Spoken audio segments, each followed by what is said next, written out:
Bismillahirrahmanirrahim. Assalamualaikum warahmatullahi wabarakatuh.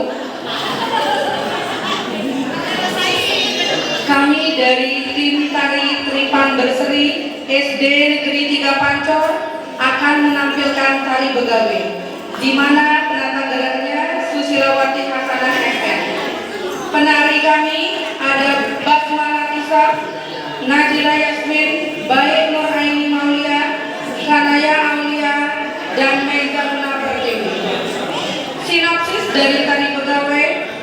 Begawe merupakan tradisi yang menjadi media atau sarana masyarakat untuk membangun hubungan sosial. Begawe dalam istilah Sasak diartikan sebagai bekerja.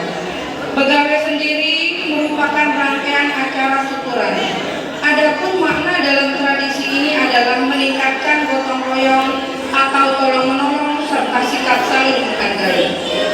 Tari Begawe ini diciptakan dengan gerak tari kreasi baru yang menggambarkan sukacita, terutama para perempuan yang ikut membantu dalam prosesi acara Begawe, seperti mengambil beras, menampi beras, beraras atau mencuci beras, memarut serta memeras kelapa.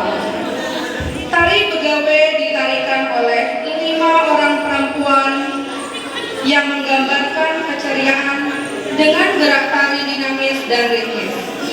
Saat Begawe, perempuan akan berbondong-bondong menuju pemilik gawe dengan membawa bandel atau wadah yang diisi dengan jajanan dan dibungkus menggunakan kain. Inilah dia tari Begawe dari SD Negeri 3 Pancor. Selamat menyaksikan.